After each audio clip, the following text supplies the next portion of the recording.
أعوذ بالله من الشيطان الرجيم.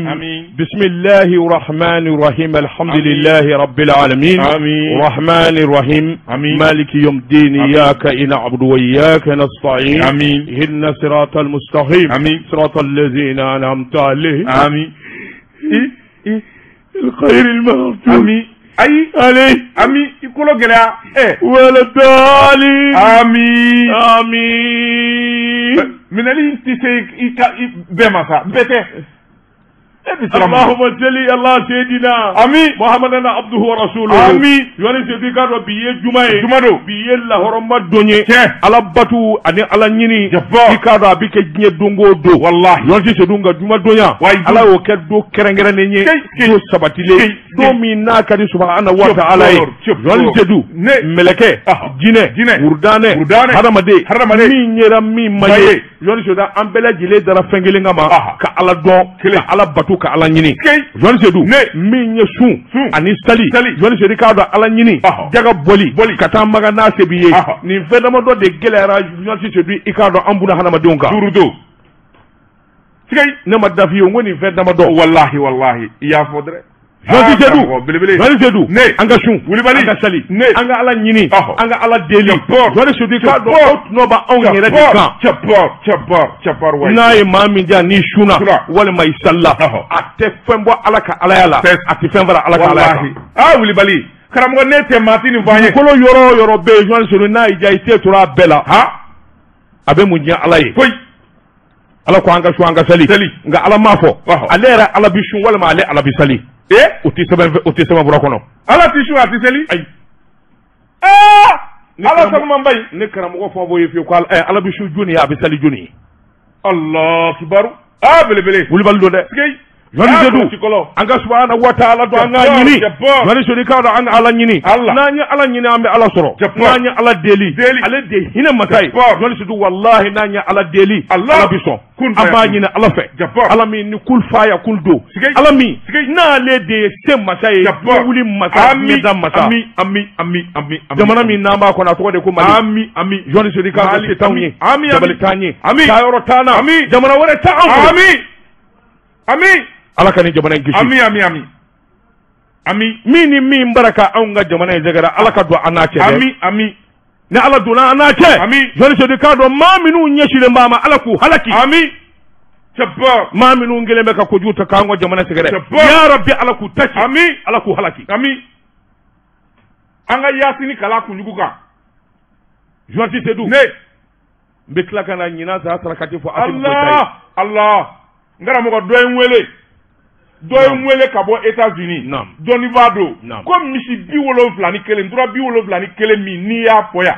juma do ni ya sarakati fo ko jamana ka sarakati do ko wuli bali do de ko ata do iko ni donya mbo yoro mais wuli bali do ko so de tarada alela wa kanga keto me aya keto fo nya kita wuli bali do ha ko ka fo jamana kundigi yon zedu ne wallahi ngal ala wallahi ngal ala suma wallahi do suma Allah fo bi bonne da aben ni nguna bi bonni de lamba fo wallahi suma Allah wa ma de nwele ka bo fo États-Unis chatri bote kini man bote abi do minge don so da amba ta ni ngu de la ka jira Allah ta'ala wallahi hala sigi maso nga so na jamu fo ko ale tate na tayi atake fo kama ye mi vo wuli bali de do asoro dara ale de la yon so do ala kanga jamana kishi ala kanga jamana tanga ambo nyi na subhanahu wa ta'ala fe anga jamana nyama ala ka yele menu ye ala ka yele menu ye anga jamana koma menu be no politique mo ye ka hakili nyuma nduma ya rabbi ala ka hakili nyuma nduma ko koma e politique mo de ya awo olude be nyama ufe olude fama uye ala wa ala ka hakili nyuma nduma ala ka nyuma nduma yon so do ka do nywa zama sama nywa zoso ya rabbi abina ni balaw mi ala kanga jamana kisama angele ngo kele malikono chefara musoka hami min bila ede bika hamido ayanga ni yausiri banabe mamina ala ka wuli gelabi maminga ala ka wuli mami bi hera nyina ala ka hera da mali de mi malikono mi maliko ala ko kaka ala ko akoke muhammadu rasulullah sallallahu alaihi wasallam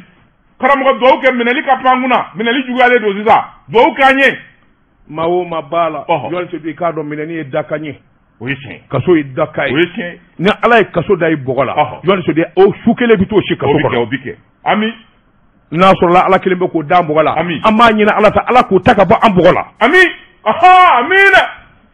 Allah belebele ne tɛ matini duwawu kɛ sa karamɔgɔ kɔlɔsi kɔlɔ jamana kiiritigɛlaw manjade ala ka yelen mɛn'u ye Aminata Danbele ala kana sira d'u dusukun na jɔn si tɛ dun ni jamana jɔli don k'u bi tiɲɛ de k'an y'a ɲini subahana wa ta'ala fɛ ami ala min n'u k'a ma kafara ala min n'u k'a ma ko jabakɔrɔba tɔgɔma jalisɔli mɔden ala k'u sutura mafawali mɔden kɛlɛ wali ami jɔn si tɛ dun ne an ka jamana ɲɛmaa minnu bɛ yen ni hami ɲuman b'u la ami ni ŋaniya ɲuman b'u la ami ka ɲɛsin jamanadenw ma ami ni hinɛ b'u dusukun na ko itali ami ala k'u dɛmɛ ami ala k'u dɛmɛ ala ka dɛmɛ n'a kɔlɔsi kɔlɔ tarafatain Allah jɔn si tɛ dun ala ma maa nɛgɛ dɛ an yɛrɛ de b'an yɛrɛ nɛgɛ sike su min bi ja kabini fitiri b'o ja dɔn o bi dɔn a fɔ an ka jamana silamɛw ye a fɔ silamɛ ɲɛmɔw ye jɔnni so a fɔ alimu ye a fɔ afizu kuranɛw minnu bɔra kira la a f'u ye kira mɔdenw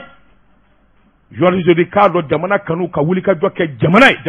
ala de b'o sara di ma o sara ti maa bolo a f'u ye k'u bɛ min dɔn ne t'o dɔn o kalannen don gɛlɛya min bɛ diinɛmaw ni ɲɔgɔn cɛ bi jɔnni so k'a dɔn a kun tɛ u ka ban nin dɔw waati ye wallahi n'u ma ban jɔnni so n'u b'u ɲɛsin jamana ma wallahi n taara la lahara jɔ dɔ ala b'u ɲininka a la wallahi o bi kɛ dɛ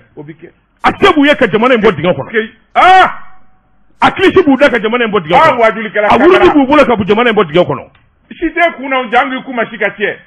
wajulikɛla kangara e b'a basakili ci bara pa ala ka hinɛ karamɔgɔ bɛɛ fɔ la ami on mange pas chez quelqu'un tu manges pas chez Aïdara jamais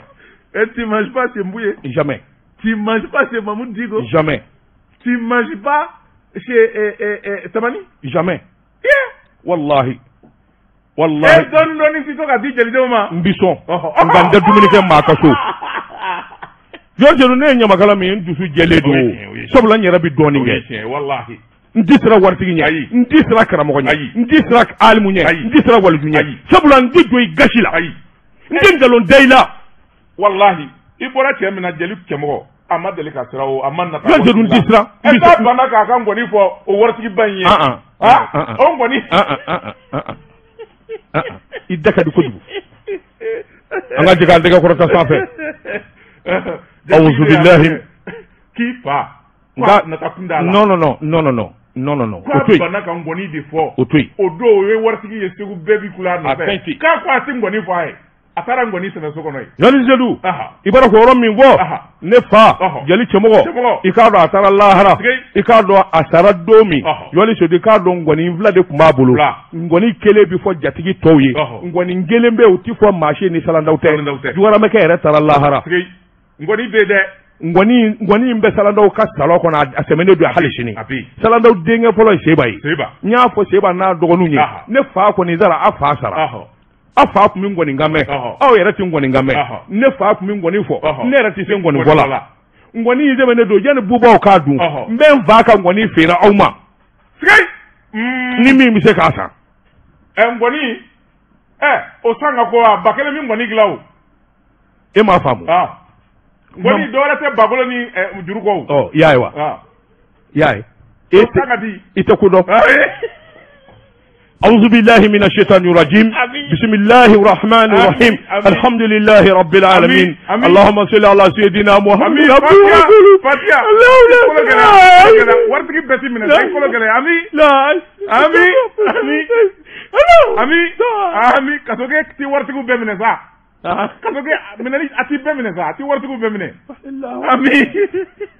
الحمد لله رب العالمين Daba Tunkara naamu yerma koyi n'i y'o mɛn kɔrɔbɔrɔkan na o kɔrɔ ye ko an ka taa awɔ Jɔsi Jedu ni ye maanifi kele jiri fɛ fɛn fila don n'i ma k'a suma fɛ i na k'a den fɛ Jɔsi Jedu k'a dɔn bɛ n bolo bɔgɔ ka don n bi bɔ ni sɛbɛn ye sɛbɛn min n'u k'a ma le point ntomini Jɔsi Jedu k'a dɔn wuli ka jɔ ni cɛsiri bolo kan a k'i k'a dɔn mankan wulilen bɛ i k'a dɔn jamana kɔnɔ bi kosɛbɛ mun kɛra ka sababu kɛ ŋunuŋunu min bi senna a kɛn bɛ sababu ye Faransikaw yɛrɛ ka sira u siranku dun ye mun ye jɔrɔ k'u dun ye mun ye Jɔsi Jedu k'a dɔn ŋunuŋunu bɛ k'a fɔ mercenaire minnu bi bɔ Rusi jamana na cɛ korokoso don Jɔsi Jedu k'a dɔn minnu bi kɛlɛ ɲɛdɔn i k'a dɔn u bɛ pangapuruti ɲɛdɔn Jɔsi Jedu k'a dɔn u bɛ hakilina caman dɔn a fɔlen don a bɔ diɲɛsegina ni fa bɛɛ lajɛlen la k'i k'a dɔn olu natɔ don Mali kɔnɔ ni kana Mali dɛmɛ a ka jihadi kɛlɛ la Bamaji yɛrɛ sirannen bɛ Jɔsi Jedu k'a dɔn min ye hadamaden kamana gan o ye Faransikaw ka jɔrɔ n'u ka sira ye Jɔsi Jedu Mali ye farafin jamana ye ɲɛ don farafin jamana min don i n'a fɔ jamana wɛrɛ caman minnu kɔni y'u ka yɛlɛma hɔrɔnya ta a bi waati jan bɔ nka min y'i dɛmɛ dɛmɛ ye tiɲɛ ye Jɔsi Jedu nka nin de bi kɛ sɛbɛnnikɛla ko o bi maanifi fana gan i kamana na Jɔsi Jedu i mana luwanze ye saga mara la kana ɲininkali kɛ dutigiya ko b'a kɔ siga t'a la a ko Mali ka nin janfa kɛlɛ in bolo dalen k'a ta don la ka n'a bila bi la Jɔsi Jedu k'a dɔn kuma caman bara ka fɔ san 8 taafan ma ye don o don an bɛ taa ɲɛfɛ an bɛ segin an kɔ Jɔsi Jedu Bamaji yɛrɛ b'i ni ka digi kan na min ye jamana ɲɛmaa kuraw ye i k'a dɔn ayiwa a se b'u ye a dabali b'u bolo Jɔsi Jedu k'a dɔn fɛn o fɛn bɛ se ka jamana in dɛmɛ min ye lakana bolo kan Mali yɛrɛ de k'a ko ŋaniya ta o man ka bɔ Faransi la nka kuma in kɔni wale don min ye Rusi jamana yɛrɛ ye i k'a dɔn u ka masakɛ dɔ bɛ yen min ye Dimitri Peskov o y'a jira k'a fɔ hakaja kuma min bi fɔ hali bi n'a ka bi Mali i k'a dɔn Rusiw ka sɔrɔdasi kelen mana Mali kɔnɔ fɔlɔ kuma in kɔni barika bɔnnen don wa u ni maa ma sigi ka kuma k'a fɔ de Mali i k'a dɔn a ye ɲinini kɛ Rusi jamana fɛ nka kuma minnu kɔni bi senna Jɔsi Jedu k'a dɔn maa si t'a dɔn nin ŋunuŋunu in baraka bɔra min Mali faamaw fana y'a jira k'a fɔ don kelen da kelen u ni maa ma sɛbɛn kɛ k'o ye Rusi jamana ye u ni maa ma bɛn fɛn kan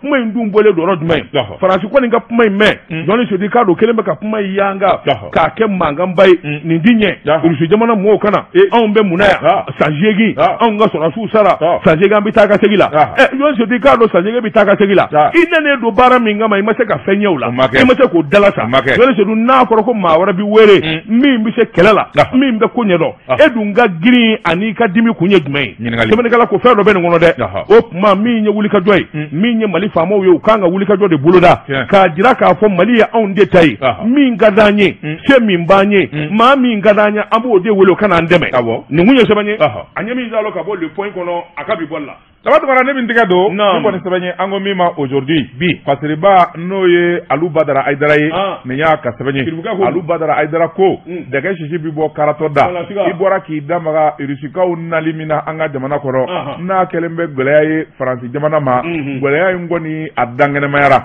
sabula an ka jamana kuntigi n'o ye colonel Asimi Goita ye dɔgɔkun furanjɛ in na sɔrɔdasiw min bɛ yen n'o ye Barkani sɔrɔdasi ɲɛma ye n'o tɔ ye général Alain Vidal jɔnjɔn k'u dira ma Mali fɛ n'o ye médaille ye i ta ɲɔgɔnna chevalier de l'ordre national u kun y'o da disi la à titre étranger Asimi ko a y'a bɔsi Faransi général in na miɲanga ka fari koyi mun na de sɛbɛnnikɛla ko décret numéro 057 min dara utukalo tile 6 san 2021 colonel Asimi Goita Mali jamana kuntigi a ye sɛbɛn bɔ médaille min n'a kun dira ni général ma wa n y'a minɛ Faransi général in na tiɲɛ tiɲɛ Asimi ja gɛlɛyara koyi bile gɛlɛya Faransi naam sɛbɛnnikɛla ko a ko n'i y'a ta k'a lajɛ Faransikaw ka représentant min bɛ n'o ye Barkani ye o ka représentant commandant kun don an ka jamana kɔnɔ n'i hakili b'a la juin kalo tile 10 san 2021 waati min n'u ka baaraw dafara u k'u bi segin ka taa Faransi sɛbɛnnikɛla ko u taatɔ u ni ministre min n'o bi lakana kunna u n'o ye ɲɔgɔn ye Asimi Goita kun ye yamaruya di k'a fɔ bonyamasegin ka ta ka d'u ma u ye baara min kɛ Mali kɔnɔ san'u ka taa Mali tɛ fitiriwale jamana ye sɛbɛnnikɛla ko yɔrɔnin bɛɛ colonel Sadio Kamara ale ye médaille da u cɛ 2 disi la ni k'u kɛ chevalier de l'ordre national titre étranger sɛbɛnnikɛla ko ko n'i y'a ta k'a lajɛ waati min na n'o kɛra fɛn min ye nin cɛ 2 kɔni ye fo ka se cɛ 3 ma u seginna ni ka t'u ka jamana kɔnɔna na sɛbɛnnikɛla ko waati min ni wulikajɔw daminɛna Russie nali a n'a nabaliya kumaw daminɛna Asimi nana ye cɔ taabolo min bɛ ninnu bolo olu de bɛ ko jula ni ka Faransi faamaw yuguba o yɔrɔnin bɛɛ k'a yira Makɔrɔna k'a fɔ Mali t'i sira an da y'an ka jamana ya kumasi t'i jɛ ni Makɔrɔn ko ku ale ko Banangu n'a satɔ ta ale tolitɔ don médaille min n'a y'a di a ko a y'a retiré iye Asimu yo Asimu Goïto yo Allah la Asimi Goïta la wallahi médaille chevalier de l'ordre national a y'a fara ka bɔ a disi la ka na n'a ye Mali la an karala ɲɔgɔn na wara dɔ bo bi kɛ ka dɔ wusu payi sɛnɛkɛla ko a ko n'i y'a ta k'a lajɛ nin cɛ 2 min bɛ yen n'u bi kanako kunna an ka jamana kɔnɔ colonel Asimi Goïta colonel Sadio Kamara ninnu tɛ sira u tɛ tamaki sabula denmisɛnnin minnu don u ta y'u ni ye a ko n'i y'a ta k'a lajɛ sɔrɔsi cɛŋana minnu don ninnu tɛ sira saya ɲɛ sabu san 10 kɔ maa min y'o kɛ cɛɲɛ kan i bɛ yaala mini ni ɲɔgɔn cɛ i bɛ jugu fa i bɛ jugu minɛ e bɛ sira mun ye Bamakɔ yan ni Ala tɛ u ma la sira fɛn ye bilen koyi sɛbɛnnikɛla ko a ko n'i y'a ta k'a lajɛ fɛn min ye minisiri min n'a bɛ kana kunna a ko ni ko bɛ nin dabolo kan ni Faransi de bɛ janfa la n'a bɛ danna juguya la o tuma jɔnjɔn min n'a dir'u ma n b'a ɲini fɛ président an k'a wɔrɔ ka b'u disi la président y'a fara fɔ k'a ka guloki disi dɔ fara a fɛ a ye tubabu kɛ malogo ye payi merci sɛbɛnnikɛla ko a ko nin ko in fɛn min ye Asimi kɔni a m'a kun bɔ nka mɔmɔ o mɔmɔ i bɛ taa sɔrɔ min don tubabu Faransi ni Russie bɛ kɛlɛ min na Maliko la o dɔrɔn don sabula n'i y'a ta k'a lajɛ i bɔra k'a fɔ san 9 Faransi b'anw fɛ yan don o don faali don o don janfa kab'a m'a fɔ kɛlɛ bɛ Kidali bi fo ka na kɛlɛ se Sikaso sɛbɛnnikɛla ko fɛn min ye Faransi ye u sigilen bɛ k'a fɔ u bɛ ka Mali dɛmɛ an bɛ ka Mali dɛmɛ an bɛ ka nin kɛ an bɛ ka nin kɛ don o don a n'a miliyari ba kule de bi bɔ tafan tɛ nafan tɛ Mali sɔrɔ siraw dugu jukɔrɔfɛnw siraba dilanw an ka trésor a nafolo Faransi dabirilen b'a sugubulo bɛɛ lajɛlen la hali gulɔkinin kelen n'i y'a sa sɔrɔsiw ye ni Faransi ma jɛn n'a ye u b'i attaquer wa Russiw bɛ na Dobrujan Karacho wa u bɛ na bi u bɛ na sini ala sago Faransi sago wa Dobrujan Karacho sɛbɛnnikɛla ko a ko n'i y'a ta k'a lajɛ Mali kɔni ni Russie ma bɛn sɛbɛnkan fɔlɔ k'u y'o tɛgɛ nɔ bila nka min kɔni jɛlen bɛ o de ye k'a fɔ ko dɔw bɛ labɛn na wulikajɔ dɔw kɛra waati laban in na tɔ dɔ bɛ yen u ko min ma début sur les remparts n'o ye yɛrɛwolotɔ maaw ye olu kun ye sigi kɛ maa sɔrɔl'o cɛman ye min ye CNT membre ye o ko Russie ka sɔrɔdasi 50 n'o ye expert ye o bi Mali kɔnɔ ka ban o dogolen bi yan ah oui a kuma maa k'i digi Russie kan na sɛbɛnnikɛla ko a ko kalo o kalo n'a bi ja a bi dɔ ka b'a daminɛ na sɛbɛnnikɛla ko an bɛ don min na ko bi maa minnu bɛ yen n'olu bɛ cɛsiri la Mali ministère de la défense kɔnɔ général de brigade Umaru Jara ale kɔni t'i ye Bamakɔ sabula sanga ni waati a bɛ mobiliw de kɔnɔ a bi taama de la kungo ni cɛgɛ koji la baji la sɔrɔsiw bi yɔrɔ o yɔrɔ n'o ye théâtre d'opération ye ale kɔni ni rendez-vous bi n'a cɛ Bamakɔ i bɛ taa kunbɛn Moti wala i bɛ taa kunbɛn Sevare fo ka diɲɛ wele da rendez-vous t'a fɛ ne mɔgɔ foyi tɛ s'a ma chef d'état-major e mago b'a la i bɛ taa Moti ne tɛ taa sɛbɛnnikɛla ko pas besoin de lui sɛbɛnnikɛla ko a ko n'i y'a ta k'a lajɛ fɛn min ye Mali kɛlɛko ye wulikajɔ fɛn o fɛn kan ka kɛ min bɛ se k'a to kɛlɛ in ka duga an ka kalafiliw ka kɛ jɛlenya Asimi Goïta a y'o yamaruya di min tora sa jamanadenw ma o de y'an bɛɛ lajɛlen ka kɛ cɛ kelen ye k'an ka sɔrɔsiw senkɔrɔma don do jaan ko jamanakuntigi colonel Asimi Goïta a n'a ye minisiri min ta k'o bila kana kunna colonel Sadio Kamara ninnu bɛ wulikajɔ ni cɛsiri min na dɔwɛrɛ tɛ u yɛrɛ ka nafa tɛ dɛ Mali bɛ se ka lafiya cogoya min na o de don sabula n'i y'a ta k'a lajɛ cɛŋana Asimi promotionnaire jama min tora kɔrɔnfɛ kɛlɛ la Dando la Sadio Kamara a promotionnaire jama min bɛ cɛɲɛ jukɔrɔ n'o kɛra fure ye Dando la o tuma waati min ni jamana dir'olu ma n'u dɛsɛra bɛɛ a bi dan dale de la sabula Mali tariku o de b'a jira k'a fɔ jamana dira sɔrɔsiw yɛrɛ ma kɛlɛ waati u ma se ka ko kɛ o tuma fɛɛrɛ o fɛɛrɛ n'o bɛ se ka kɛ o daminɛna ni Faransi y'i jɔ a ɲɛ hali ni Makɔrɔ y'i jɔ Asimi ye médaille min dira Makɔrɔ ma a b'a fara ka bɔ a ka guloki disi la hɛrɛ bi sa a bi tile oui e tubabu faama don dɛ Asimi tɛ Mali faama ye Mali faama don o tuma Faransi miyankɛ den halala Asimi représente 21 millions de Maliens a ka Makɔrɔ ka fisa n'o ye Je suis d'accord avec toi. Kunnafoni filɛ nin ye. An ye min bɔ aujourd'hui kɔnɔ a ka bi bɔli la. Jɔnti Seydou ne bɛ n Ngeleku. N bi bɔ ni sɛbɛn ye sɛbɛn min n'u k'a ma la révélation ko dogolen o k'u da kɛnɛ kan. O don. Jɔnti Seydou. Cɛbakɔrɔ. I teliyabaatɔ ka tiɲɛni kɛ o ka fisa i sumayabaatɔ ye. Min ye masasi ye. Nin y'a ka fasiri ye. Jɔnti Seydou i k'a dɔn jamana ɲɛmaa kuraw. Asimu Goyita u ko Mali kura. Jɔnti Seydou ko dɔn u ko jamana ka yɛlɛma.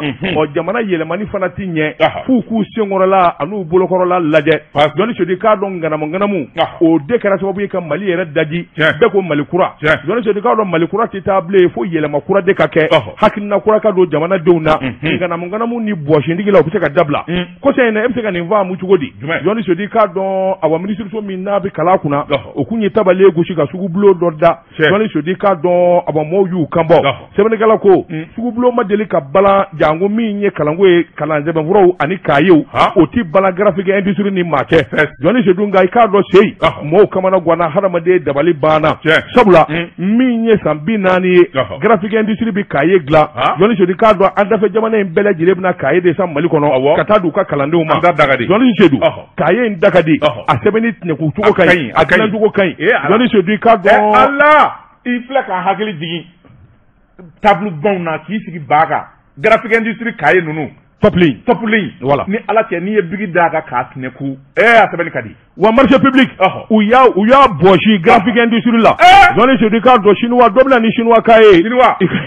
Allah o kaye fɛjɛlama ye wa. n'i ko k'i bɛ sɛbɛnni k'a ka bigi la a sɛbɛnni ka gɛlɛn a bigi nɔ tɛ sɔn ka bɔ a kan. Fɔ dɔw bɛ kɛ i bɛ kaye wo fila. Mahamadu Jirɛ u k'a ma ko Muna distribution e ko sugubulon in laban tɛna d'o ma o ka taa sa sini jamana na ka na n'a ye de miliyɔn 849 ani buruburu. Sɛbɛnnikɛla ko awa i k'a dɔn kuma min ni ko tabale gosira Jɔnti Seydou a bɛɛ ta min ye graphique industrie alu tumu ta ale ka awa sugu a sɔngɔ da ka di kamalen da ye nka sugubulon mɔgɔw bɛna mun fɔ Jɔnti Seydou i k'a dɔn k'ulu k'a la kuma i k'a dɔn ani kuma bana minenw i k'a dɔn alu yɛrɛ nin bɛ bɔ a la cogo di u ko min ye awa cahier de dessin Jɔnti Seydou ani cahier de musique i k'a dɔn alu bɛna ni cahier de dessin min bɛ dilan graphique industrie la A4 plus kamalen ta ye A4 de ye plus in dɔrɔn d'a kan. Jɔnti Seydou k'a dɔn plus ni A4 cɛ i b'a différence dɔn wa cahier de dessin ye belebeleba in de ye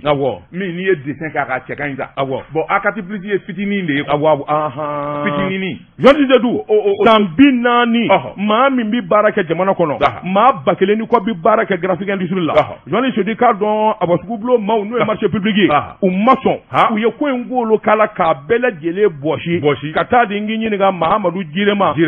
Muna distribution o dun bɛna mun kɛ wari in na a laban usine t'a bolo Jɔnti Seydou k'a dɔn ka taa chinois kaye sa ka n'a dɛsi an ka denmisɛnninw bolo maanifin ɲɛ bi tiɲɛ gɛlɛya bi don sɛbɛnkura la sɛbɛnnikɛla ko ayiwa min ye graphique industrie ye u laban nana tabale gosi ka t'u ta da bɔgɔ jeni kan nka kununko yɛrɛ de jaabi bɔra jaabi fɔlɔ min bɔra k'u ko ayi ko alu ta tɛ tiɲɛ ye. Sɛbɛnnikɛla ko an bɛ joli min na ko bi Jɔnti Seydou k'a dɔn min ye Asimu Goyita ye tiɲɛ don jamanadenw dalen don a la n'a ma senkɔrɔla fura k'a bolokɔrɔla fura Jɔnti Seydou k'a dɔn baara ma ɲɛ a fɔlɔ dɛ. E ko yɔrɔ jumɛn marché public marché public o ɲɛma olu ma mɛn nza de il est temps de changer ces gens là. Min ye masasi ye a ko maa 37 Jɔnti Seydou k'a dɔn olu de talen bɛ ka fara ɲɔgɔn kan n'a fɔra sugubulon bɔra ka bin olu de bɛ ɲɔgɔn ɲininka Jɔnti Seydou k'a dɔn dɔw kɔni kelen bɛ ka yen yɔrɔ kɛ wari ɲini yɔrɔ de a bɛɛ ta u bɛ sara miliyɔn 2 kalo de la koyi kalo o kalo miliyɔn 2 o t'u bɔ a kun tɛ dɔwɛrɛ ye min ye sugubulon ye a ka se ka jɛya sɛbɛnfura minnu bɛna min n'a ka kan min n'a man kan k'a bɛɛ lajɛlen ta k'a laroué o de bɛ kɛ sababu ye k'o ka jɛya Jɔnti Seydou industrie usine tigi yalima maa bɛ ayiwa sɔsɔli don o ni min bɛ taa sanga na wa kelen tɛ u cɛ ka jɛ i b'a fɔ jɛgɛjala ni baji maa min usine bɛ min bolo n'a bɛ jamana kɔnɔ jɔnni b'i tugu ka taa di nin bɛ taa sanga na n'a ye de ka Allah ne ko ni jamana y'a ka entreprise bɛɛ janfa ta ni entreprise jɔra jamanadenw bɛ taa baara kɛ min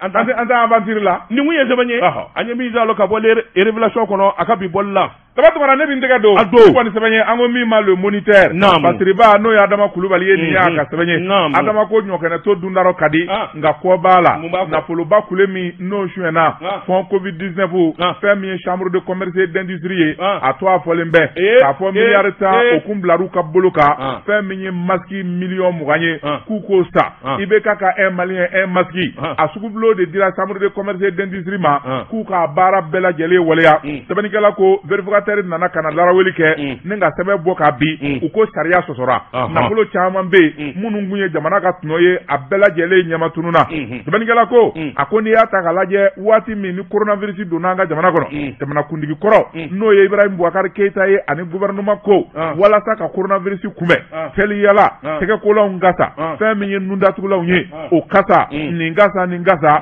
o tuma min ni min ka kan o bilal'o la ministère de commerce et de l'industrie ka taa fara ministère de l'économie et des finances n'o ye nafoloko ye u bɛɛ lajɛlen dara chambre de commerce la k'a fɔ sugubulon olu k'a passé min bɛ se ka to baara ka kɛ sɛbɛnnikɛla ko sugubulon passeli o de kɛra sariya sɔsɔba ye sabula bureau du vérificateur général y'a jira k'a fɔ article 821 code décret portant marché public an ka jamana kɔnɔ o ye danganiya minnu fɔ a n'a ye sariya minnu fɔ o sɔsɔra article 446 arrêté numéro 2015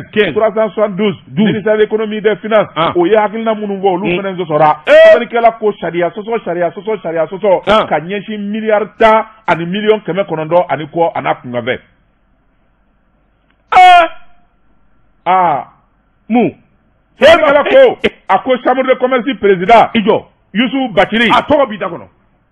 a kugolo photo bɛɛ dɛ n k'i k'a tɔgɔ b'i a ye mun kɛ ɲininkali de bɛ yen mun de kɛra chambre de commerce et d'industrie yala Youssou Bathily a filila de wa mun de kɛra n'a ma ɲɛfɔli kɛ nin ko in laban bɛna tɔgɔ tiɲɛ basa ma sabula ko hali taxi dɔw bɛ yen n'o ye jamana nin yɔrɔ ye impôt miliyɔn 378 o kun kan ka taa bila trésor la o tununa mun de kɛra Youssou Bathily an na min na an kɔkɔ ni ɲani wa n kana dugu ta sa ko an n'an gira kiri an n'a mɔgɔ kɔni da naam nye dɔ de fɔ a ye ayi e tɛ nin mɛ ho aw y'o fɔ marakakan na an bɛ jamana ta de fɔ a ye ayiwa naam sɛbɛnnikɛla ko hali n'i y'a ta k'a lajɛ Youssou Bathily waati min ni cakɛda in bi d'a ma danaya ma don yala Youssou Bathily yɛlɛmana wa a kɛra namaratɔ ye wa a kɛra bingalikɛla ye mun de kɛra a ka ɲɛfɔli kɛ mais c'est la question n k'a kalajɛ tubabukan na bilen il a changé? Tu veux profiter? Non. Tu veux m'avoir? Non. Et il demande s'il a changé. D'accord. Sɛbɛnnikɛla demande s'il a changé. Naamu. Sɛbɛnnikɛla ko a ko n'i y'a ta k'a lajɛ fɛn min ye dadi ye a bɛ na ni jalaki ye sabula fɛn min ye nafolo ye jamana ka nafolo o kuma cayalen bɛ sabula yɔrɔ dɔ fana bɛ yen n'o kuma fɔlen bɛ k'a fɔ marché taara ka di ivoirien dɔw ma miliyari 9 ani miliyɔn 40 miliyɔn 462 o fana kuma fɔlen bɛ sɛbɛnnikɛla ko a ko nin n'a damanda de faralen bɛ ɲɔgɔn kan a rapport kɔnɔ rapport min n'a cɛruna diɲɛ fa bɛɛ lajɛlen fɛ chambre de commerce et d'industrie Youssou Bathily baarakɛla don sɛbɛkɛla don ni nin ɲɔgɔn na kuma fɔra i ma i man ka sigi kan ka kuma i man ka sigi sabula n'i sigira a bɛ kɛ sababu ye dadi de bɛ na ni sɔndana ye sɛbɛnnikɛla ko an bɛ don min na ko bi sariyatigiw kɔni ma kuma fɔlɔ nka fɛn min kɔni ye vérificateur ye o ye jalakiba de bi a ka baarakɛyɔrɔ kan ale yɛrɛ nɔdon sa wa maa minnu bilara baara la k'olu k'a kɛ u nɔdon wa yali jamana faama minnu y'a ta ka bila baara la chambre de commerce ministère du commerce et de l'industrie ka fara ministère de l'économie et des finances kan olu nɔdon wa o tuma a k'a ɲɛfɔ ayiwa kunnafoni filɛ nin ye an ye min salo ka bɔ moniteur kɔnɔ a ka bi bɔli la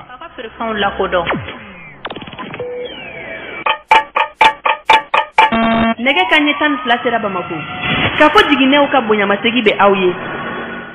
Daba Tunkara bala cogo bɛ di Jɔni Seydou ne bɛ n bolo bɔgɔ kan don n b'i bɔ ni sɛbɛn ye sɛbɛn min n'u k'a ma aujourd'hui Jɔni Seydou i k'a dɔn a kɔnɔ jigi tɛ san ye Jɔni Seydou i k'a dɔn wulikajɔ ni cɛsiri bolo kan min ye a jamana sɔrɔ bosobaw ye i k'a dɔn minnu bɛ kɛ sababu ye ka nafolo fara ɲɔgɔn kan o de ye douaniers ye Jɔni Seydou i k'a dɔn douaniers tɔ m'a fɔ nin san mugan laban in na i k'a dɔn douanier kɛ min n'a ye toit sɔrɔ ka jamu sɔrɔ ka bonya sɔrɔ o de ye Mahamedou Kara ye Jɔni Seydou Mahamedou Kara i k'a dɔn ayiwa a bolo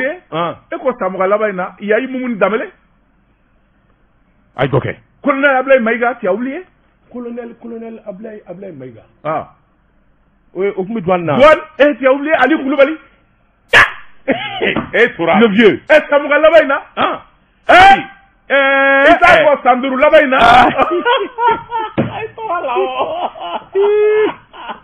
Joni Sedu ne Mame Dukara Marakake Joni Sedi Kado ani Tanubita ani Bonyabita Joni Sedi Kado ani Akili Nyuma Bita ani Jamana ka Kanu Bita sabula ni ko chembe wari wurudi mati soso Joni Sedi Kado Jamana wogande malangulunya wari madese Joni Sedi Kado kuma wo kuma na foro ko miliyar kile abafo nyeke maduru faraka Joni Sedu sebenegala ko o Mame Dukara Jamana ko ni foro babara ko ni ninde Joni Sedi Kado ay wa minye conseil de ministre temene nyi wulika jo ni akil no na buluda mani bi kamana gwana Mame Dukara wulila Joni Sedi Kado awo Mame zigira nona ikado oye konate Amadou Konate Joni Sedi Kado ay wa minye wulika jo ni chesiri service dayo ye ni wulila Joni Sedi Kado itato la clé sebemburo ikado awo bureau konyo mini mimbe iba bele jeledi mi nana nabama Amadou Konate ale de sigira Joni Sedi sebenegala ko Amadou Konate sigira asigile kuma min zoro la daka fo akoni ala jelenai ana fe bele jelenge ikado Mame minge kase ka doforo ka Joni Sedi na kera anai na du makefana andano fo akokeneka minye directeur général koro chamanye olu kumbe Seydou Jawara Amadou Tugula Joni Sedi Kado anima Amadou Tugula merci Seydou Jawara domangile okunye bamana ka che duma bay Amadou Tugula ayi okoni o ma to aduma zoro douane o ma to soroy aya ko mi ma ko j'ai appelé mon directeur général des douanes colonel Ablaye Maiga ay Mourou Maiga c'est ogade aya ya va ko mo warde ko mi ke borola do mo do la fe ka ta jigi to madame grand trésorier journal parler là ko j'ai appelé mon directeur général non mo c'est ogade ngondura mon directeur jamana kuni Joni Sedu sebenegala ko ako ay wa minye Konate ale ko ni mina ndirama minye mina beleje lo taraka dama sebenegala ko akoni yata kalaje bolona placebo ngaro ko de matoka na passation de service ami doni mina ko bi Mame Dukara ana Amadou Konate mimbu don ikado beleje le wala sanyo ave tabla douani bara u yake nyo ave ka kala ke nyo ave haluka ni muru matricule bitu nyo ngo Joni Sedi Kado ngera directeur karta era kera directeur gardiga bu bonyo ana sebenegala ko kuma na tadawo dala mi ngoni Amadou Konate aya jira ka fo afana na doke ngoni bitalike ka nyeshi ke wale dima sabla douanyo ka bara Joni Sedu ikado nyedi mo vura do ko dimi vurate c'est vis-à-vis de Kinshasa on verra keneka Amadou Konate eko ko ni Mame promotionnaire même promotion abissé jumena abissé il peut faire comme Mame ou mieux que Mame c'est que daou Mame bara badika sekena depuis Ibeka.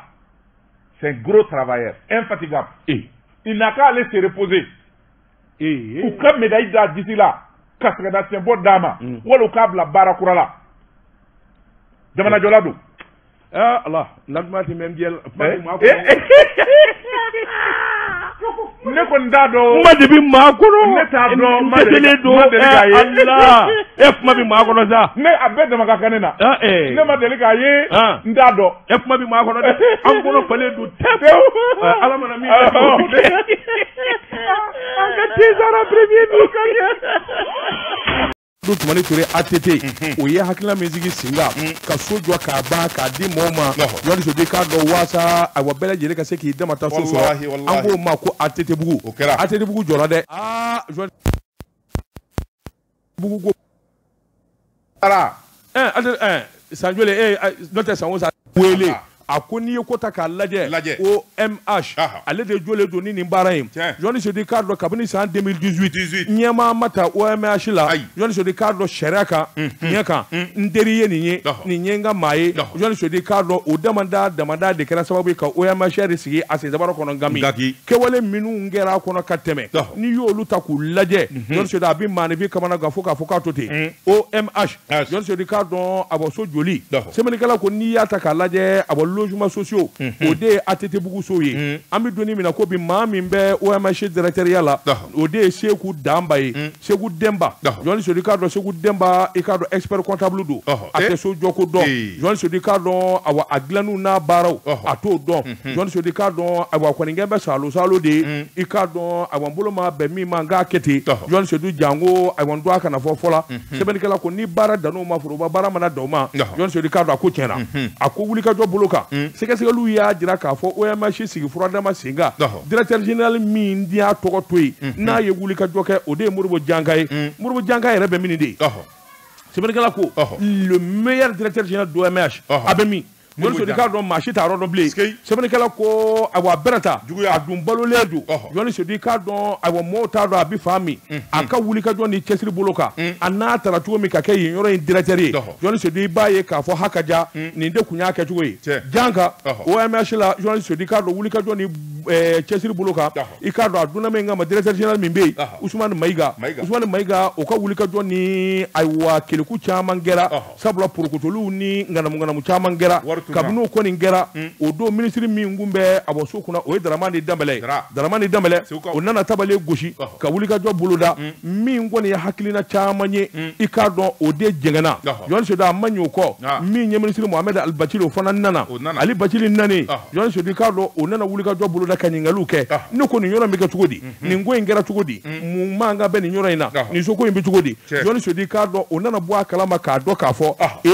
ja a bɔ directeur général ni baarakɛlaw ni ɲɔgɔn cɛ journaliste k'a dɔn dingɛba de b'u cɛ ko dɔnbaliya ani ŋanamu fanga bonyana o yɔrɔ bɛɛ min ye ministre ye ale ye wulikajɔ boloda sa k'a fɔ min ye faleni ye o ka kɛ journaliste faleni ka kɛ o y'a sɔrɔ danga o ye Modibo Janka ye min ye wulikajɔ ni jateminɛ ye a fɔra ko directeur général ka sigi a donnama in kama awa min ye premier ministre min bɛ yen o ko an m'a ye maa wele ka sigi k'a fɔ a ye nin kɛ directeur ye a bɛna sɔn o ka dabila an k'a kɛ concours de ye min b'a dɔn a ka di min ye o k'i kanbɔ o tuma a bɛ kɛ ɲɔgɔndan ye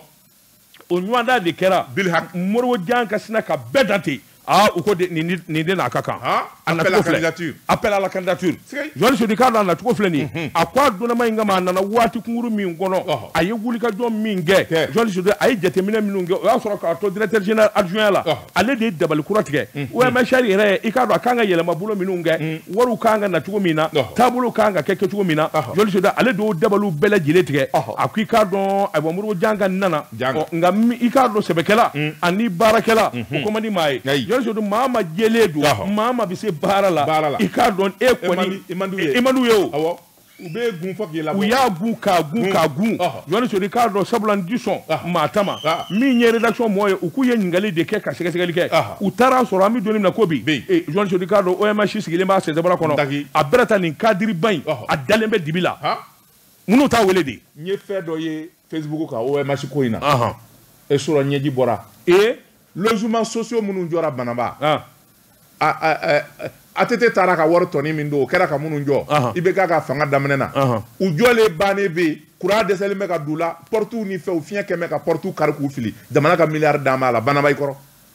hali Bamakɔ y'a kɛ voilà courant minnu filɛ la ɲamana maa t'a kɔnɔ faliw de bɛ si a kɔnɔ faliw bɛ si zone d'an b'a fenêtre bɛɛ bɔ ka sanitaire bɛɛ bɔ ka courant fil san Allah ninnu y'anw fa koyi i b'a fɔ ko tigi ti jamana la tigi de b'a la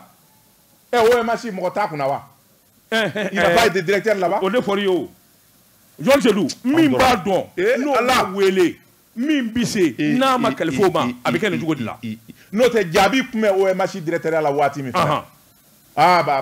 il a travaillé journaliste Modibo jaabi a ko san 1999 k'a ta o don la ka n'a bila bi la journaliste k'a dɔn min ye Modibo Janka ye a yɛlɛla de dɔɔni journaliste k'a dɔn dɔɔni office malien de l'habitat a y'a baara ta bolo la journaliste k'a dɔn kabini a bɛ dugumana na fo ka yɛlɛ baara gɛlɛn fɛn o fɛn kɛra ye journaliste k'a dɔn ale de y'a bɛɛ lajɛlen kɛ a ko e k'a lajɛ bani chef de section programmation suivi étude planification chef de section étude journaliste ka tila ka chef de département étude programmation département min ya administration ye a ka ca dɔɔni c'est un cadre sac à dos donc c'est à dire que gundo de tɛ a tɛ min dɔn a ma étape foyi sauté sac à dos Jean Seydou Cardo n'a fɔra o ɲɔgɔnna cadre ba bi surana jamana dun dusu kasilen bɛ an dɛsɛlen don ka sɔrɔ o bi yan Jean Seydou Cardo ni transition mɔgɔw n'u ma wuli ka jɔ kɛ ka sɛgɛsɛgɛli kɛ dusukasi b'an fa ministre min bɛ logement kunna a ye visite inopinée kɛ ka taa zone de logement sociaux la a dusu kasiden de sɛgɛnna a sɛgɛnna sira la a ma se k'a tɔ filɛ n ko muso dɔ bɛ a segintɔ muso dɔ bɛ fura carrefour in na o bɛ fura feere OMS donna in na a sina k'i jɔ ten ka ji wuli kelen san ni ala cɛ n'a tun ma ji wuli san dusukasi crise cardiaque b'a minɛ ministre kasi ka ji wuli sa ten ko office malin la ni jakɛda belebeleba de nafa min b'a la k'a sentɛgɛ kan ala ni bɛnsɛngɔniya ni somɔgɔ ko ani i bolo don n tɔɔrɔ la i bolo don daba tɔgɔra ne min tɛgɛ don o bi kɛ kɔni sɛbɛn ye an ko min ma la révélation ko dogolew k'u da kɛnɛ kan Jean Baptiste Satono nin y'a ka sɛbɛn ye Jean Baptiste Satono ko fɛn min ye yurugu kɛlɛli dunko juguya ani dantɛmɛwale kɛlɛli colonel Assimi Goïta jamanadenw dara la sabula a kɛlen bɛ k'i bolo sɔni goe yɔrɔ min na o ye jamanadenw nikun fanfɛla ye sɛbɛnnikɛla ko nka maa dɔw bɛ minnu ye jalabatigiw ye minnu ye sebatigiw ye Assimi Goïta n'a ma yɛrɛ a fila minnu bɛ yen a n'a tɔɲɔgɔn minnu bɛ yen n'o ye finitigiw ye n'a m'olu fara korondaw kan a laban a ka baara bi kɛ ntori ka selijita ye sɛbɛnnikɛla ko a ko n'i y'a ta k'a lajɛ fɛn min ye yurugu dugukolo ŋanamu-ŋanamuli ani ka taa bi jamanadenw ka dugukolo kan k'an daraki siga kɛlen bɛ jamana finitigi jalatigiba dɔw la minnu kɔni n'u b'a fɛ ka IER dugukolo ka taa daraki Sotiba a ko n'i y'a ta k'a lajɛ fɛn min ye sigida maaw ye ani kɔlɔsilikɛlaw nana jateminɛ kɛ fɛn min ye convoi dɔ ye o nana convoi in katikati fimanw olu nana ka na fɛrɛ minɛ dasi u mana tile fɛ koyi u nana fitiri ani su ni ɲɔgɔn cɛ ka na fɛrɛ minɛ k'u yaala yaala office ni IER ka kɛnɛ min bɛ yen n'o ye kɛnɛ barikama ye ni sɛnɛkɛlaw ka yɔrɔ don ni jamana ka dugukolo don u bɛ k'u bolo sin mɛtiri b'u bolo u bɛ taa yan fɛ u bɛ segin yan fɛ sɛbɛnnikɛla ko fɛn min ye sɛgɛsɛgɛlikɛlaw ye olu bɔra min galama maa dɔw de bɛ minnu ye jalatigi ye olu b'a fɛ k'u profiter transition in na k'o bɛɛ boso k'o papier bɔ ka na yen k'u sigiyɔrɔ ye o ti ɲɛ dɛ o ti ɲɛ dɛ a y'a fɔ Assimi Goïta ye sɛbɛnnikɛla ko a bɛɛ n'a ta jamana in n'i ye yɔrɔ in da k'a lajɛ a nafa ka bon fɛn min ye jamana sɔrɔ a mɔni a baganmara n'a jirituru k'a ɲɛtaa sabati IER de b'a wuli ka jɔw kɛ dɔɔni dɔɔni k'a daminɛ Alpha tile la ka na se ATT ni IBK tile ma u kɔni ye dɔɔni dɔɔni bɔri office IER a kɛnɛba in na fɔ k'a ban sɛbɛnnikɛla ko min tora sa o tuma fɛn min ye officier dɔw bɛ yen nin wuli ka jɔ in na olu b'a fɛ waati laban in na ni kana mɛtiri daw la sɛbɛnnikɛla ko a ko ni hakili b'a la waati min ni transition kɛra Amadou Aya Sanogo le boucher de Kati n'o tun bɛ fanga na waati min na sɛbɛnnikɛla de y'a sɛbɛn au passage les loudards sous la botte du boucher de Kati le capitaine Amadou Aya Sanogo n'ont pas été en reste ils ont littéralement volé les pauvres citoyens ne de y'a sɛbɛn le boucher de Kati. J'ai appelé mon directeur général de la douane. Sɛbɛnnikɛla ko Amadou Aya Sanogo tile la maa fa gende tigi o tile la a ta ka bɔ n dɔgɔnin na n dɔgɔnin de don film dɔ bɛ yen u b'a fɔ ma ko Apocalypse u bi barbar film dɔ don da f'u bi maaw minɛ k'u kunkolo da maafa gende kan dɔ b'a jaa kunkolo jaki k'a tigɛ k'a bɔ k'a bin o kunkolo bi ka taa kolonkolon dɔw bi kunkolo ci k'o sɛmɛ bɔ k'o dun u bɛna maa wɛrɛ da c'est ça le bouger ayi o tɛ n ko ye suba de ye o tɛ foyi o kelen tɛ dɛ o t'i dɔgɔnin ya o tɛ dɔgɔnin n y'a bɔ a la n y'a bɔ a la Amadou Aya Sanogo le président tolérance zéro donc an ka sɛbɛn kalan sa a to ten sa a to ten sɛbɛnnikɛla ko o jalabatigiw olu kɔni y'u profiter transition na o waati ka dɔ hako a la o tuma Assimi Goïta tile la n'Assimi m'a kɔfilɛ ministre min bɛ dugukolo ko kunna wala a ka sɛgɛsɛgɛlikɛlaw bila u ka IER Sotiba yɔrɔ in jateminɛ jalatigi dɔw bɛ yen minnu b'a fɛ k'a suma su fɛ o tuma n'i ye mɛtiri ye maa min bolo su fɛ sumani na namaratɔ don sɛbɛnnikɛla ko waati dɔ sera sa min bɛ se k'a to fu ka siri nin ko in danna jamanadenw namarali a n'u suɲɛli waati min ni jamana faamaw bɛ baara la maa dɔw de bɛ kɛrɛfɛ minnu bɛ ka baara saboter o tuma Assimi ye min fɔ maa minnu bɛ yen des éléments infestés infiltrés ennemis de l'État a yɛrɛ ka terme don a ka wuli dɛ parmi les officiers u b'a la tiɲɛ fɔli fila ye awɔ a ko Kasoge ma ko il y a des éléments infestés infiltrés contaminés qu'il faut enlever jɔn'o fɔ Assimi Eja kalani do dɛ mais est-ce que tu crois mon colonel mais il a fait le Prytanée militaire. Ah bon? Il est sur le tableau d'honneur. Ah bon? École militaire de Koulikoro Emia. Il est sur le tableau d'honneur. Ah bon? École d'état-major de Koulikoro. Il est sur le tableau d'honneur. École de guerre de Russie. Il est sur le tableau d'honneur. Munu ya keleke chenye kaka keleke ka keleke ka keleke. Colonel Gamou nofé. Didier Dako nofé. Abassi Damelo ni munu ya keleke. Assimi est sur le tableau d'honneur là-bas. Arrête de niveau. Mais à son parcours est là. Tu n'es pas au courant? Non, pas du tout. Tu veux que je continue? Non, en quoi ça va? Amonel Konareko. Amonel Konareko. Ils sont voisins. Ils sont voisins. No kwama. Welma abe Asimuyewa. Ako ukaso ko ni nyeshini de nyama. No ngo ndafatola. Na tinyo ati maye. Na enyo anyi atipma. Ibi na kemevo. Asimi va d'accord, j'ai compris. D'accord, j'ai compris. Abana adela kanywani wa. Nea. Vis-à-vis Sinyakele. Ah bon? Pour être sincère avec toi, je l'ai vu une fois. Je l'ai vu une fois à Kati, dans le cadre du MP4. À Yann-Reçois, Andaranga objectif ou foyer.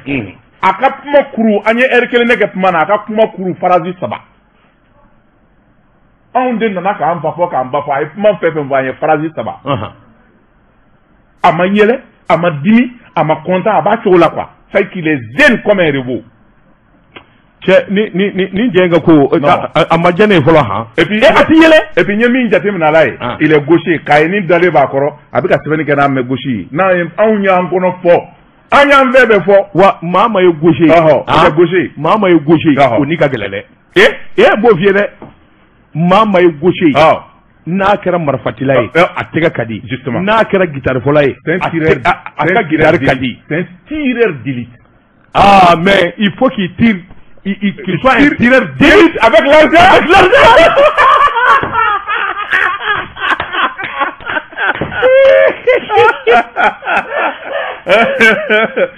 Au Keleni. Allah ka barka do Amina. Ya Rabbi Allah ka barka do Kata ma fendi mama. Avec ka bara mi wallahi an wasara. Jodi sedu Allah ka barka do Amin. Mali de be kanga fara nyanga ni je ka deme ka dugaw kai yon so di ni ma war soro ni jamana nyena iye fenzoro ni jamana sabatira iye fenzoro ni jamana kishira iye fenzoro nga yon so di ka do politique ma ti fanyi mobile belebele ba fen me palais la nu kumi boli aya bede bo ka di so asumu kata keleke Kilimanjaro lama nunu ayubo ibe kaka egulubana ingo ayube de labo pikabu jala nun de beziza ani Toyota kurni nunu économique munu di consommer ni ay sansi wabla kala bi kalogere nga bolnay ni mimbo mine ko mine mao ma be ko ti cadrier no pube mobile kono ako bega yele jakarta safe président Guarao alni ma no me bi atita wa ne labene kundo nakariya mina ne nita journaliste kontra yanve abonnement yanve asumi koko te abido robine na kadi fandoma aba to transition kaba ja ashim te maka gela ni bakilu ere de afaya fama ya kwa ka workla iko ya kwa ka workla abi min zoro kaka di fandoma bo de damenena asara ka classe bay akara fla ko di fandaw ma akara keleni alera na muso na dew ani balmo bi balola ngaro rectification kele amana senzoro kesulaye rectification mi 24 munu bulo bora la ke 24 va Sénégal ou mine ka buye ja Sénégal ou fenanga jugo war mata Allah ukunya kesi video fo murmurni Allah ma de ti donga ba jone ngono koy programme de forage pour ka fanga soro yere fo 2022 budget kana a ye min sɔrɔ a diɲɛn'o de kɔ k'o kɛ i m'a ye dɛ maa wasara han an ka fɛn bila yanni waati na ka waati ma bita ka a y'an ka bita y'a tɛ ɲɛnafin bɔ maa wasara a y'a tɛ ɲɛnafin ne y'o fɔ a ye o n'a b'a fɛ yanni diɲɛ wuli cɛ yanni sedi k'a dɔn Amadu ye bonya min sɔrɔ Amadu y'a kɛ cogo min a ka t'o sira fɛ wa a b'o sira de kan fana cɛ awɔ wa Bandaw ye fɛn fɛn min na ATT ni fɛnw na a y'a bɛɛ segin Bandaw kɔni ala a ma taa lɔbɔ ko lɔbɔ ka fauteuil dɔw di ani mobili kɔrɔ dɔw di lɔbɔ m'a bɛɛ ta ka d'a ma a kɛra ka tila ka essence k'a la Asimi seginna n'u ye k'u falen kura la o Bandaw kelen ka tila ka dégɛrɛ bɔ ka mobili dɔ di Bandaw yɛrɛ ma ani garde kɔrɔ maanifi ti dɔn ka ban koyi jɔn sidu waati n'a ka waati ma se Jumanata waati sera Mali Jara an ka bita in bila yan an ka bita in an ka tara o cɛ wo cɛ kɔni ma fara Asimina ni sanbɛlɛ cɛ n'a ma bese ka sabali réconciliation jumɛn réconciliation a fɔra ko Mali ka kɛ inclusif ye bɛɛ sen ka don a la kojugukɛla koɲumankɛla an bɛɛ ka jɛ ka jamana baara maa kana maa kɔrɔbɔ a tigɛlu Mali ni a kuma tiɲɛ o ka dabila non mais politique fana ye politique de ye o awɔ politique fana ye politique de ye o Jɔsi Sedu sɛbɛn kelen b'i bolo dɛ min a sɛbɛn ma ban a ma ban dɛ sɛbɛn bolo ne min tɛgɛ don min kɔni sɛbɛn ye an ko min ma aujourd'hui parce que n'o ye Kasimu Tera ye nin y'a ka sɛbɛn ye Kasimu Tera ko wulikajɔ ani cɛsiri denmisɛn dɔw de farala ɲɔgɔn kan min bɛ se ka f'i bɔra ka min fɔ colonel Asimi Goïta a ka dɛmɛ génération mouvement génération consciente MGC u ye wulikajɔ kɛ fɛn min y'u ka baaraw ye ni k'a nu don sɛbɛnnikɛla ko a ko n'i y'a ta k'a lajɛ fɛn min ye jamana ye n'a sera nin dakun ma maa minnu bɛ baara kɛ walasa jamana ka bɔ nɔgɔ la denmisɛnw don sɛbɛnnikɛla ko fɛn min ye nin jɛkulu ye mouvement génération consciente o ye denmisɛn minnu bɛ yen n'u ɲɛ yɛlɛla n'u hakili da yɛlɛla ka ɲɛsin jamana kanu ma sɛbɛnnikɛla ko u ye wulikajɔ kɛ fɛn min ye nin denmisɛnw ye u ye tɔn sigi denmisɛn dɔ bɛ yen min ye jeune leader d'opinion ye opérateur économique a sigiyɔrɔ bɛnnen bɛ commune D ma Fuseni Jaabi sɛbɛnnikɛla ko n'o ye Mamadu Baturu Jaabi de olu de wuli ka jɔ kɛ fɛn min ye jɛkulu ye ni k'a sigi Fuseni de nin kɛ yan mais Fuseni c'est mon élève à Kiba cɛ Fuseni i bɛ nin ɲɔgɔn na ko sarama kɛ monsieur bi yan cɛ ala kama sa ala kama sa n tɛ sɛbɛn kalan ye fɔlɔ après tu vas revenir dans les oui d'accord vas-y comme sɛbɛnnikɛla ko a ko n'i y'a ta k'a lajɛ fɛn min ye denmisɛnw ye u ka wuli ka jɔ n'u ka cɛsiri u y'a kɛ kunnafoni di baro de ye sabula transition a ɲɛtaa n'a sabatili u b'a fɛ k'o dɛmɛ sɛbɛnnikɛla ko kuma daminɛ na fɛn min ye Fuseni ye président mouvement génération consciente a ye bɛɛ lajɛlen hakili jigin k'a fɔ an ka jamana bɛ dabolo min kan Mali de ko ni Mali kɔni n'a ye tɔɔrɔ sɔrɔ a kɔ k'a kɔnɔ kan bɛɛ lajɛlen ka wuli ka jɔ kɛ ni k'u bolo di ɲɔgɔn ma o tuma ale bɛ min ɲini jamana de bɛɛ ka kɛ cɛ kelen ye i y'a fɔ cogo min na colonel Asimi Goïta k'a sen minɛ k'a bolo kɔrɔta min bɛ se k'a to a ka se ka dɛmɛ sɛbɛnnikɛla ko ka sira fura an ye wala sɛbɛnnikɛla ko maa wɛrɛ minnu bɛ yen n'o ye conférencier Mohamed Ag Matu spécialiste ingénierie maa camanba de tun bɛ nin kɛnɛ in kan o ni jɛkulu dɔ bɛ yen u ko min ma Tuwindi ninnu bɛɛ lajɛlen de farala ɲɔgɔn kan ni k'u sen don ko in na min bɛ se k'a to ko in ka kɛ kosɛbɛ ye sɛbɛnnikɛla ko denmisɛnninw ɲin'u ye nin faamu sira min dalen filɛ nin ye Jaabi fɛ a n'a tɔɲɔgɔnw fɛ n'o ye Maribaturu denkɛ ye Fuseni Jaabi nin de bɛ kɛ sababu ye jamana ɲɛtaa ka sabati bi fɛn min ye denmisɛn caman ye u faralen bɛ ɲɔgɔn kan min ka fara kan min bɛ se k'a to ko in ka sira sɔrɔ a ko indépendance ta ka se bi ma wulikajɔ min ni denmisɛnw ma kɛ u kan k'o de kɛ wa san 1991 ATT ye wulikajɔ min kɛ Asimi Goïta a bɛ maaw hakili jigin o de la wallahi ala ka barika don a la kunnafoni bɛ nin ye an ye min bɔ aujourd'hui kɔnɔ a ka bi bɔli la n'i ma ko bila ten mouvement jeunesse consciente m'a la han Jɔsi Sedu Jumanata waati sera mɔgɔw kelen bɛ ka salji ta n'an m'a bila u tɛ taa misiri la foli ani tanuni k'o kɛ ka ɲɛsin bɛɛ lajɛlen ma bi ta kɔni an b'a bila yan Jɔsi Sedu i k'a dɔn Ibrahima Karan ɲɛra a mana kɛ Allah Bajiba Jabali jugara bɛ kɛ telima Bajiri Baleru a bɛ hinɛ hinɛ dama nka tun n'aw na a tunina Jɔsi Sedu bajala ka kɔlɔnba se k'a di mɔgɔw ma wo mani kana lila kana lahu ni ko b'a dafi a tɛ sɔn a fɔli ma ayi a tɛ sɔn ale tɛ sɔn n'a ye ko kɛ dɔrɔn a b'a fɔ i kana daba kana nin tɛ fɔ ta nin kɛra ala kama ala a bɛ dugu la de wa a tunna wa i b'a sɔrɔ a taalen don Magande awɔ na ale ye ko taa mura la taa dugawu kɛ jamana ye taa dugawu kɛ jamana ye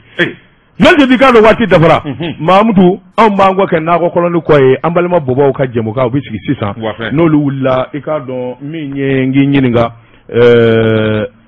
la hawla Moru olu ka jɛmukan bɛ sigi journaliste k'a dɔn surafana t'u ma dusu in na segin bɛ kɛ nin gafe kelen kan nɛgɛ ɲɛ 20 Burapele ale bɛ laban ka segin ka na nɛgɛ ɲɛ 21 journaliste k'a dɔn sɛbɛnfura tɔ bɛɛ a bɛɛ lajɛlen ma se ka kalan waati kurunen don ni Ala ni kira sɔnna a ma journaliste k'a dɔn dɛnɛ an bɛ ɲɔgɔn sɔrɔ nin kɛnɛ in kan I k'a dɔn sɛbɛnfura bɛ bɔ k'olu lakali Mamutu bolo tun bɛ suya kɔlɛ la journaliste Seydou Daba Tunkara wa